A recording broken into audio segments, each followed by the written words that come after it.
Hello बच्चों, शांति कुंज online classes में आप सभी का स्वागत है। तो आज की क्लास में हम पढ़ेंगे सामान्य ज्ञान। तो चलिए शुरू करते हैं। तो बच्चों, जैसा कि आप सभी को पता है कि इस समय आपका मैं रिवीजन करवा रही हूँ, ठीक है।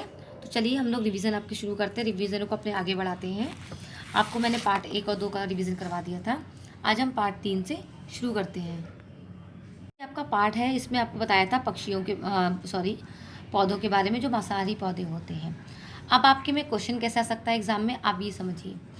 आपके एग्जाम में आएगा बहुविकल्पीय प्रश्न, ठीक है। विकल्पीय प्रश्न में आपके पास में 4 आपके उत्तर लिखे होंगे। उसमें आपको सही उत्तर को टिक करना है, सही उत्तर को चुनना है आपको। तो जैसे कि इसमें दिया हुआ है, आपका क्वेश्चन आ सकता है कि इसकी पत्तियों के किनारों पर डरावने शिकंजे होते हैं। तो आपके सामने 4 ऑप्शन दिए होंगे, जैसे Venus fly trap, bladderwort, sundew, घटपर्णी। तो उसका सही आंसर आपको जो होगा, आपको उसको टिक करना होगा, ठीक है। उसी प्रकार से हो सकता है कि ये वाला हुआ कि इसकी पत्तियों पर चिपचिपे रेशे होते हैं। तो आपको पता होना चाहिए कि कौन से पौधे की पत्तियों पर चिपचिपे रेशे होते हैं।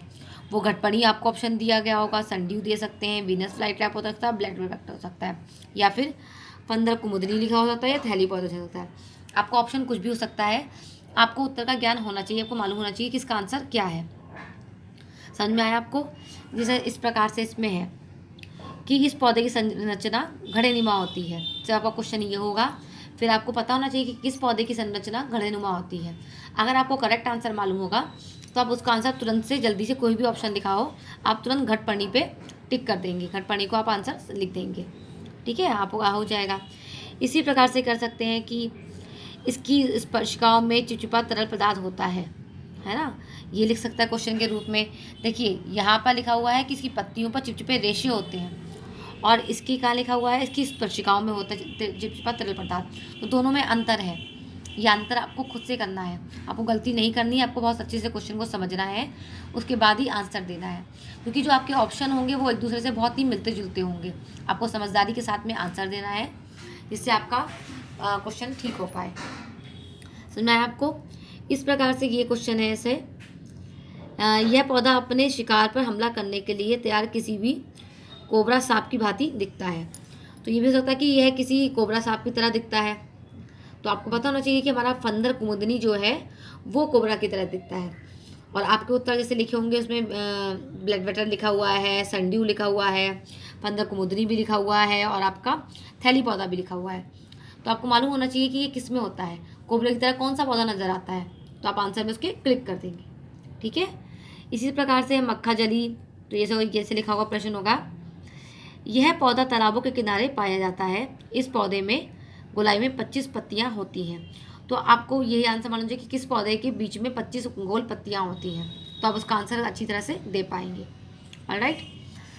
इस लेसन में आपका कुछ भी क्वेश्चन के रूप में देने वाला नहीं है। इसमें सब कुछ नॉर्मल है, आपका एज यूजुअल ही है। कोई पिक्चर्स दी हुई है तो इसमें कुछ नहीं आएगा ऑब्जेक्टिव में। बट ये वाला लेसन आपका, ये बहुत इंपॉर्टेंट है, बहुत ज़्यादा इंपॉर्टेंट है। इसके आप प्रत्येक प्रश्न आपके लिए बहुत इंपॉर्टेंट है। आप कुछ भी क्वेश्चन कहीं से भी आ सकता है। तो आपको एक एक क्वेश्चन के आंसर अच्छी तरह से मालूम होना चाहिए कि सबसे बुद्धिमान पशु कौन सा होता है, वो चिंपैंजी होता है। सबसे आयु वाली कौन होता है, वो कछुआ होता है। पक्षी जिसके पंख नहीं होते, वे कीवी होता है। सर्वाधिक तीव्र गति वाला पशु हमारा चीता होता है। तेज तैरने वाली चिड़िया हमारी जेट पेंगुइन होती है, ठीक है। आपको अगर सही उत्तर पता होगा तो आपको ऑप्शन कुछ भी दे सकते हैं। ये हो सकता है कि सबसे तेज चढ़ने वाली चिड़िया आपके आगे जेंटू पेंगुइन भी लिखी हुई हो, आपके आगे कीवी भी लिखा हुआ हो, हमिंग बर्ड भी लिखा हुआ हो, और बाज भी लिखा हो। तो आपको पता होना चाहिए ना कि सही आंसर क्या है। उस प्रकार से आप आंसर को दे पाएंगे। समझ में आया आपको? तो ये लेसन आपके लिए बहुत इंपॉर्टेंट है, उसका बहुत ध्यान रखिएगा। मैं आपसे बार बार कह रही हूँ, इसको बहुत ध्यान से पढ़िएगा, और उसका प्रत्येक क्वेश्चन, हर क्वेश्चन को अच्छी तरह से याद कर लीजिएगा, ठीक है। ठीक है, आज के लिए बस मैं इतना ही रिविज़न करवाऊँगी। नेक्स्ट क्लास में हम लोग आगे बढ़ेंगे।